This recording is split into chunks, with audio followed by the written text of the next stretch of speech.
Joo, eli tosiaan mä oon Sametti ja mä oon toi tubettaja ja bloggari. Et mä oon pitänyt sellaista homo- ja transasioita käsittelevää blogia vuodesta 2014 ja sit YouTube-kanavaa mä oon pitänyt pääasiallisesti vuodesta 2019. Ja mun tausta on siis se, että mä olin vuosia sitä mieltä, että mä oon transsukupuolinen mies. Olen siis niin kuin biologinen nainen, syntynyt naiseksi, mutta vuosikausia uskoin tähän liibalaabaan, että olen niin kuin syntynyt väärään kehoon ja mulla on miehen aivot ja kaikkea tällaista, ja mä kävin sitten transhoidot läpi niin kuin sekä lääketieteellisesti että juridisesti. Elin monta vuotta sillä, että mulla oli miehen paperit ja kaikkea.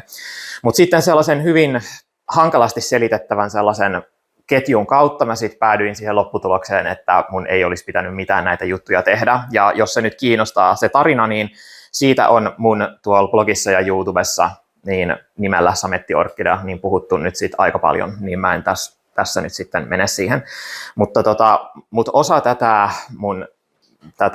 niin sanottua detransitiota oli sitten kans se, että sitten mä tajusin, että mä oon ihan täysin lesbo, että mä olin pitänyt itseäni biseksuaalina tosi kauan, kunnes sitten mä tajusin, että mä oon niin täysin lesbo. Ja se on nyt se syy, että miksi mä oon sitten ylipäätään vaikka täällä nyt sitten. Ja mun blogin ja sit mun YouTuben iso teema on ihan sieltä alusta asti ollut nimenomaan sellainen, että mä kritisoin siellä juttuja. Eli mun mielestä asioita olisi hyvä tehdä tai ajatella pikkasen eri tavalla kuin mitään asioita nähdään niin kuin ajateltavan tai tehtävän yleisesti. Ja myös täällä mä oon tänään ehkä hieman kritisoimassa juttuja ja antamassa jonkun ehkä sellaisen vähän vaihtoehtoisen näkökulman asioihin. Mutta ennen kuin mennään siihen, niin mä haluan esitellä teille erään henkilön.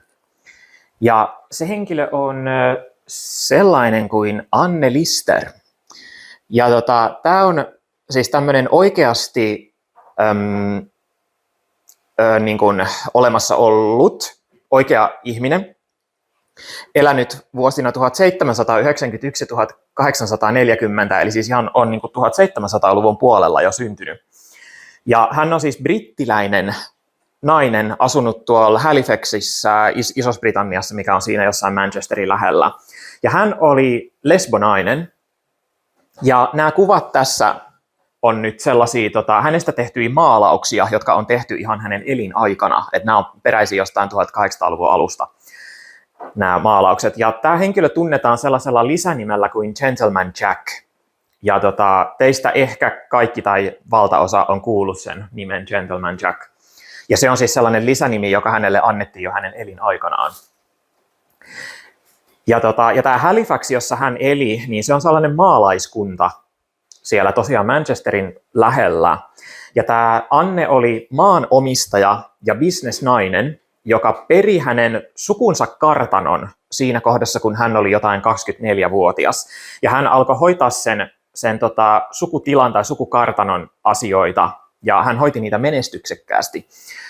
Ja tässä on nyt kuva siitä hänen sukukartanosta, eli se on tämän niminen kuin Shipden Hall, ja se on siis ihan oikeasti olemassa oleva paikka, joka on nykyään museona, että teistä kuka tahansa voi niin kuin käppäillä sinne sisään ja mennä tutustumaan tähän tarinaan.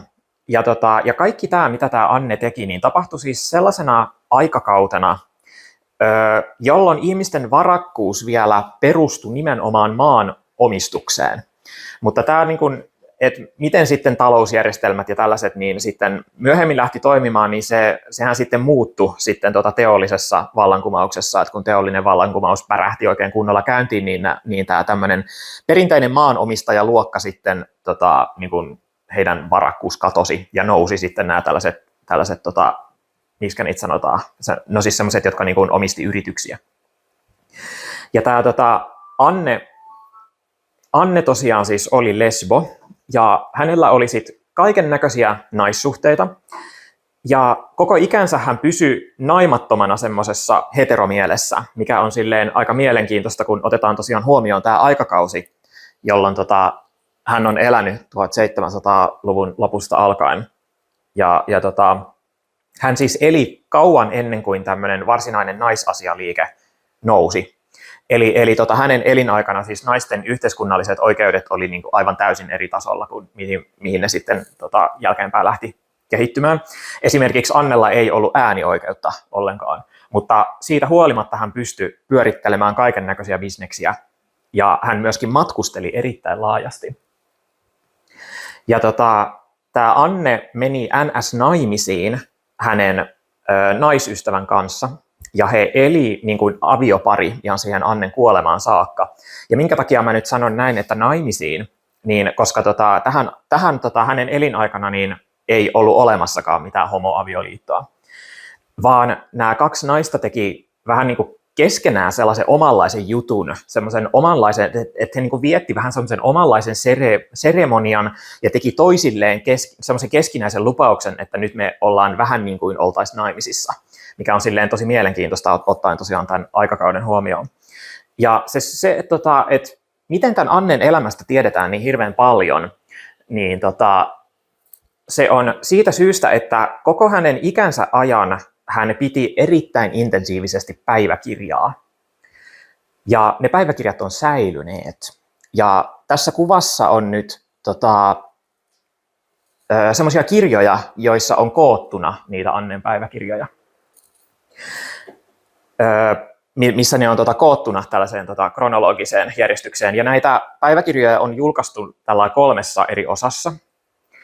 Ja nämä on sellaisia kirjoja, joita mulla itsellä on kotona. Et mä oon ostanut nämä Adlibriksestä, että sieltä muutkin voitte käydä ostaa, jos kiinnostaa. Ja joistain kirjastoista näitä löytyy myös. Ja näiden Annen päiväkirjojen kautta niin päästään aika tehokkaasti sisälle sen Annen pään sisään. Ja päästään sisään myös kaikkeen siihen sosiaaliseen todellisuuteen, että missä tämä Anne eli. Että hän tosiaan kuvailee kaiken näköisiä tapahtumia, kaiken näköisiä paikkoja, missä hän on ollut ja ihmisiä, joita hän on tavannut ja miten hän koki asiat ja kaikkea tämmöistä. Ja tämä Annen asenne hänen omaa lesbouttaan kohtaan oli semmoinen hyvin, hyvin riippumaton. Eli hän tiesi aivan tasan tarkkaan, että hän on erilainen kuin kaikki muut. Että hän oli hyvin tietoinen siitä, että hän on niin kuin tosi erilainen kuin nämä niin kuin muut ihmiset hänen ympärillään.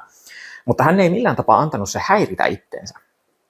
Ja se on mun mielestä tosi merkittävää tässä ihmisessä, just nimenomaan tämä tämmöinen riippumattomuus ja itsenäisyys, että hän niin kuin pystyi olemaan aivan täysin itsevarma ilman minkäännäköistä sosiaalista tukea, esimerkiksi niin kuin homoliikkeen tukea, koska homoliikettä ei tosiaan tässä kohtaa ollut vielä edes olemassa, eikä koko homouden käsitettäkään ollut vielä olemassa. Eli tämä Anne onnistui luomaan ymmärryksen siitä hänen omasta homoudesta ihan täysin itsenäisesti. Ja hän pystyi sen lisäksi hyväksymään sen hänen oman homouden itsessään ihan vaan sellaisena ominaisuutena, jota hän nyt vaan on. Ja tämä kaikki tapahtui semmoisena maailman aikana ja semmoisessa ympäristössä, missä homous ei todellakaan ollut millään tapaa hyväksyttyä, eikä myöskään yhtään millään tavalla näkyvää. Ja mun mielestä se oli todella virkistävää ja todella ihailtavaa, tämmöinen ihan mieletön tämmöinen riippumattomuus.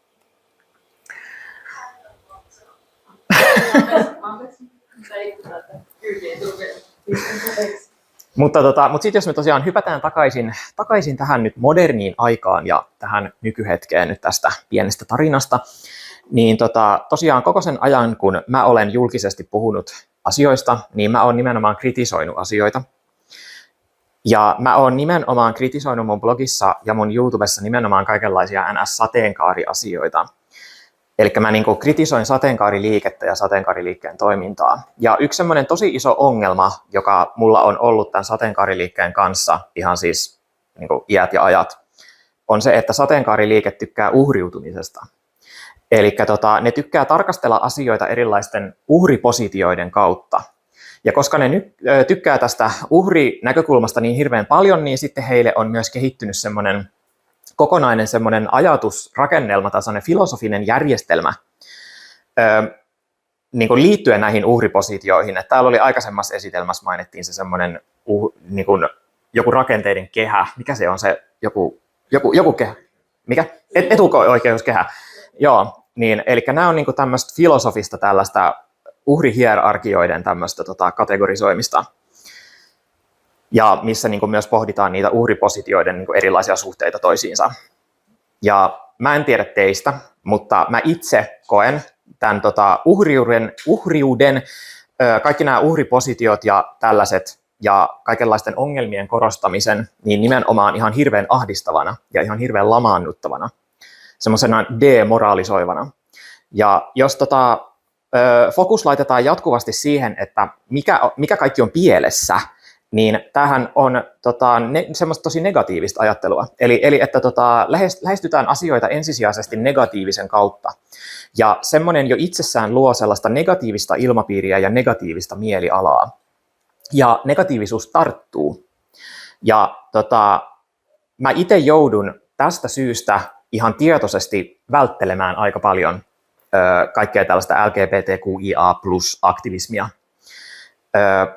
Niin kuin pelkästään jo tästä syystä, että siellä tykätään tarkastella asioita tämmöisessä tietynlaisessa valossa, josta mä en itse tykkää.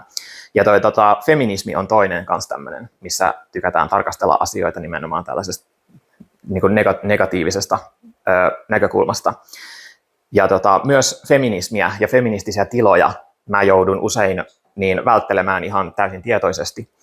Ja siinä kohdassa, kun tämä niin sanottu genderkriittinen skene nousi, niin silloin mä päätin antaa feminismille sellaisen uuden mahdollisuuden, että päätin, että niin kun yritän uudestaan tykätä feminismistä. Mun siis tausta on siis se, että feminismi ei ole ikinä vedonnut muuhun yhtään mitenkään. Niin silloin mä menin kaikkeen tuommoisiin feministisiin piireihin, rupesin seuraamaan kaikkea yhteiskunnallista keskustelua ja monia blogeja ja keskustelufoorumeita ja tällaisia. Mutta mä jouduin lopulta poistumaan niistä kaikista ja lopettamaan kaiken sen keskustelun seuraamisen, koska mä huomasin, että ne muiden ihmisten asenteet alkoi tarttua minuun. Ja niissä porukoissa oli siis nimenomaan sellaisia hyvin negatiivisia asenteita. Ja mä esimerkiksi huomasin, että mulla alkoi olemaan ihan hirveästi sellaisia negatiivisia ajatuksia, joita mulla ei ollut koskaan elämässäni ollut aikaisemmin. Ja mulla alkoi olla kaikenlaisia ahdistus- ja pelkotiloja, joita mä en ollut koskaan aiemmin elämässäni kokenut. Eli se ilmapiiri, mikä oli näissä genderkriittisissä feministipiireissä, niin oli mun mielenterveydelle aivan ehdottomasti todella vahingollinen. Ja tällaisten feministiporukoiden ja sateenkaaripiirien sijaan mä viihdyn sitten sellaisissa piireissä, joissa naiset tai homot ihan vain yksinkertaisesti tekee asioita. Eli siis sellaisissa piireissä, missä ei puhuta sukupuolesta yhtään mitään tai seksuaalisesta suuntautumisesta ei myöskään puhuta yhtään mitään, vaan siellä noi naiset ja miehet vaan on ja tekee samoja asioita ja osallistuu samoihin juttuihin ilman, että se on niin kuin mikään juttu. Eli siis sellaiset piirit, missä sukupuolella ihan aidosti ei ole mitään merkitystä, vaan sä voit vaan osallistua ja mennä tekemään asioita. Ja jos mä heitän tästä jonkun esimerkin, niin mä tykkään esimerkiksi kaikista yrittäjien noista porukoista tai sitten kaikenlaisista bisneksen tekemiseen liittyvistä piireistä, koska ne on sellaisia piirejä, joissa ainoastaan yksilön osaamisella on merkitystä. Eli se, että mitä sä osaat tehdä,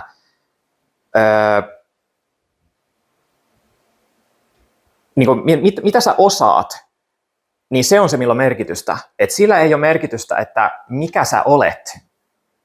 Ja mä oon ollut tällaisissa jossain yrittäjäporukoissa, missä esimerkiksi siis on yrityspamput puhumassa, ne puhuu vaikka heidän oman yrityksen pyörittämisestä, ja siellä on ne naiset ihan samalla tavalla kuin miehetkin.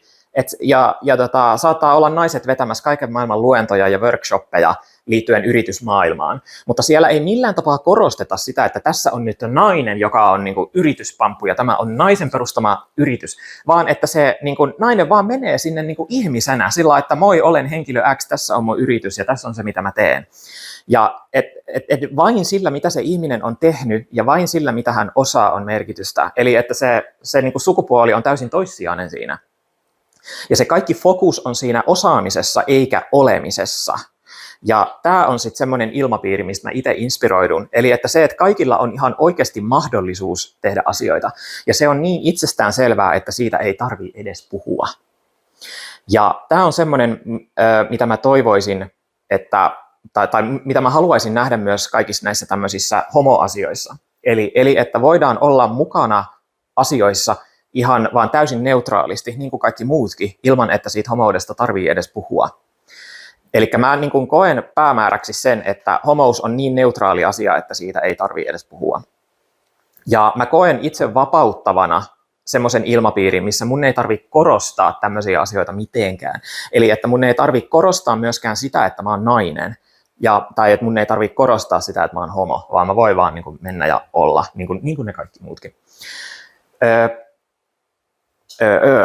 Mutta sitten jos me tosiaan palataan tähän Anne Listeriin, että miksi mä nyt nostin hänet tässä ylipäätänsäkään, niin myös sen yksilön omat asenteet ja yleinen mielentila vaikuttaa ratkaisevasti siihen, että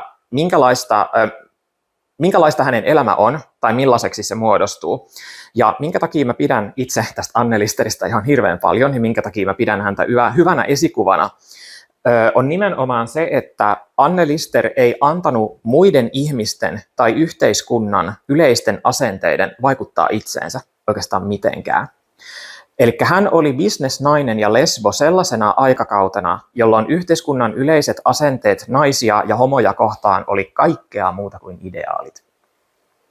Ja jos me laitetaan ajat perspektiiviin, niin tämä Anne eli vuosikymmeniä ennen kuin tämä tämmöinen alkuperäinen naisasialiike oli kunnolla edes alkanut. Et niin kuin naisasialiikettäkään ei ollut vielä edes varsinaisesti olemassa siinä kohtaa, kun hän eli. Mutta siitä huolimatta hän onnistui elämään tosi vapaasti. Hän matkusteli tosi paljon, hoiti menestyneesti bisnesasioita ja hänellä oli koko ajan niitä naissuhteita, eli niin kuin lesbosuhteita. Ja tämä kaikki siis tosiaan aikakautena, jolloin homous ei todellakaan ollut yleisesti sallittua. Silti hän onnistui siinä, mitä hän teki. Ja kun mä luen Anne Listerin päiväkirjoja, niin mä tunnistan tältä Annelta samankaltaisen elämän asenteen kuin mikä mulla itsellä on. Ja se on tiivistetysti semmoinen, että tunnista se, että minkälaiset kortit sulla on, ja sen jälkeen sä vaan pelaat niillä korteilla niin hyvin kuin mitä sä voit.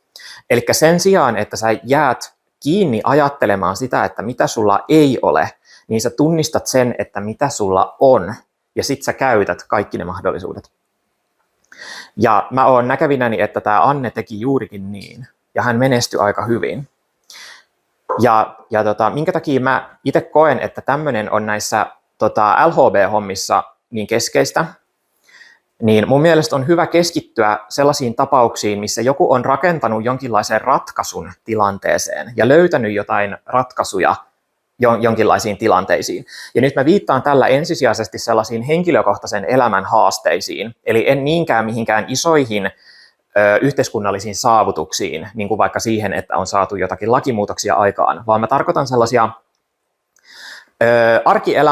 arkiesimerkkejä, joissa tulee näkyväksi eri ihmisten tekemät erilaiset arkiratkaisut, jotka voi liittyä esimerkiksi semmoiseen, että mikä voi liittyä esimerkiksi oman ajatusmaailman muutokseen, eli siten, että miten mä ajattelin ennen, miten ajattelin nyt, ja mitä hyötyä siitä ajattelutavan muutoksesta mulle oli. Tai sitten, että miten löysin tien ulos jostakin tosi ikävästä elämäntilanteesta, esimerkiksi tunnistamalla mun omassa persoonassa olevia vahvuuksia ja sitten kehittämällä niitä. Eli tämmöisiä tosi henkilökohtaisella tasolla tapahtuneita muutoksia, joista on ollut välitöntä hyötyä sille yksilölle itselleen ja joista olisi välitöntä hyötyä myös muille ihmisille antamalla esimerkiksi inspiraatiota, lohtua tai toivoa. Eli että maailma ei olekaan ihan niin synkkä kuin miltä se ehkä juuri nyt näyttää, vaan että mullakin on mahdollisuus. Ja mä huomaan itse tosi paljon, että sateenkaariporukat lannistaa mua tosi paljon. Et mä koen asioiden katsomisen erilaisten uhriasetelmien kautta nimenomaan lannistavana. Ja silloin mä joudun ihan tietoisesti lähtemään kaikista porukoista. Ja niin kuin laittamaan netin kiinni ja avaamaan nämä Anne Listerin päiväkirjat ja muistuttamaan itteeni siitä, että mä en ole yksin, että mua ennen on ollut ihmisiä, jotka vaan halus elää elämäänsä niin kuin kaikki muutkin. Ja tehdä sitä omaa juttua ja olla antamatta muiden ihmisten rajoittaa itseään. Ja tämä Anne Listerin esimerkki rauhoittaa mua joka kerta. Ja se syy on se, että Anne Lister ei ollut uhri. Hän olisi voinut olla, mutta hän ei ollut. Ja siihen liittyy voimakkaasti se, että mikä hänen oma asennoituminen oli asioihin, että mitä hän itse päätti tehdä, miten hän osasi itse tunnistaa hänen vaikka vahvuuksia tai että miten hän voi diilata eri tilanteiden kanssa. Ja miksi tämmöiset merkitsee, niin sen takia, että ilmapiiri ja asenteet tosiaan tarttuu, jotenka ilmapiirin ja asenteiden laatu ei tästä syystä ole yhdentekevä. Tällä on merkitystä siksi, koska ihmiset katsoo todellisuutta ja muodostaa käsityksen todellisuudesta erilaisten ideoiden läpi. Eli ihmisten koko todellisuuden tajuun, tai niin kuin ihmisten koko todellisuuden tajun kannalta erilaiset ideat on ihan keskeisen tärkeitä. Että ideat itsessään muokkaa ihmisten todellisuuden tajua tai ihmisten tulkintaa todellisuudesta. Joten sillä on merkitystä, että minkälaisia ne ideat on. Mutta totean tähän loppuun, että se, että ajatellaan tällä tavalla, niin ei tarkoita sitä, että yritetään kieltää vaikka ongelmien olemassaolo. Niin kuin, maailma on aika paskapaikka niin kuin monella tavalla. Niin kuin ongelmia ihan ehdottomasti on, mutta sillä on merkitystä, että miten me asennoidutaan niihin niin kuin just tässä nyt. Ja sekään ei tarkoita sitä, että tyyliin kaikki LHV-aktivismi pitäisi vaan, niin kuin, että sitä ei niin kuin pitäisi olla. Että se ei tarkoita sitä, vaan että mä viittaan semmoiseen ihmisten henkilökohtaisessa elämässä ottamiin erilaisiin asenteisiin, että sitten semmoinen niin kuin yhteiskunnallinen taso on sitten jossain muualla, missä sitten puuhaillaan isojen asioiden kanssa, mutta sitten semmoinen niin kuin henkilökohtainen elämä on vähän niin kuin tässä ja nyt. Miten me diilataan just tässä ja nyt jonkun henkilökohtaisten asioiden kanssa, mitä meillä on, niin siihen mä niin kuin viittaan tässä. Mutta mulla ei nyt muuta tällä kertaa. Kiitos huomiosta.